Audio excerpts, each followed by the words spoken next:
کتنی بڑی یہ بات ہوتی ہے، میں آپ کو بتاؤں کہ جب اس کا شوہر اس کے ماں باپ اور بھائی بہنوں کے سامنے اپنی بیوی کو جھاڑتا ہے، اس کی کتنی بڑی آپ نے بے عزتی کی ہے، اس کے پاؤں تلے آپ نے زمین نکال دی۔ آپ کے اس رویے سے آپ کا جو امیج آپ کی بیوی کے نظروں سے اور آپ کے دل سے گرا ہے، کبھی آپ نے اس کا احساس کیا ہے؟ جو ایسا کرتے بھی ان کو کہہ رہا ہوں، ایسا نہ کریں۔ شوہر کو چاہیے کہ بیوی کی عزت کا خیال رکھے اور بیوی کو چاہیے کہ شوہر کی عزت کا خیال رکھے۔ آپ دونوں نے دنیا سے جانا ہے، اپنی اپنی قبر میں جانا ہے، قیامت کے دن اٹھنا ہے اور اپنے رب کے حضور آپ نے جواب دینا ہے۔ شوہر نے اپنے بیوی کے معاملے میں اور بیوی نے اپنے شوہر کے معاملے میں۔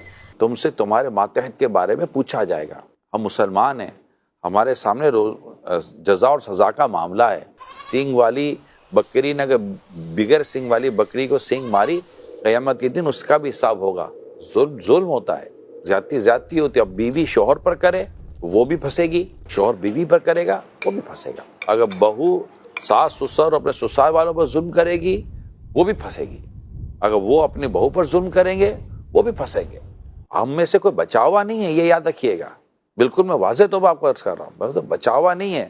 یہ ساری باتیں ہیں، ساری سازشیں ہیں، ساری چالاکیاں، یہ ساری مطلب کہ یہ جو گڑبڑ ہم کرتے ہیں نا گھر کے اندر، جو جن کے یہاں ہے، میں ان کو سمجھا رہا ہوں، یہ سب ادھر ہی رہ جائیں گے۔ ہاں، یا تو ایک بڑھاپا اگر مل گیا تو پچھتاوا بہت ہوگا کہ ہائے افسوس یہ میں نے کیا کر دیا، یا پھر مرنے کے بعد قبر و حشر کے اندر پھر کیا جواب دیں گے اگر ہم معافی تلافی کیے بغیر اپنے رب کو راضی کیے بغیر مر گئے۔ تو میری تو یہی درخواست ہوگی تمام تر یہ دیکھنے سننے والے فیملی ممبرز جو ہوتے ہیں، یہ مہربانی کر کے اپنے انداز، اپنے مزاج، اپنے ایٹیٹیوڈ کا جائزہ لیجئے اور دیکھیے کہیں اللہ اور اس کے رسول کی نافرمانی تو ہم نہیں کر رہے۔ اور اس پر مہربانی کرتا ہوں عاجزی کے ساتھ سوچیے، اپنے اندر تکبر و غرور مت لائیے، میں کیا غلط کرتا ہوں یا میں کیا غلط کرتی ہوں، یہ مت سوچیے۔ یعنی مسلمان پر حرام ہے اس کا مال، اس کی عزت اور اس کی جان۔ نبی پاک صلی اللہ علیہ وسلم کعبے کو دیکھ کر فرماتے ہیں کہ مومن کی حرمت تجھ سے زیادہ ہے۔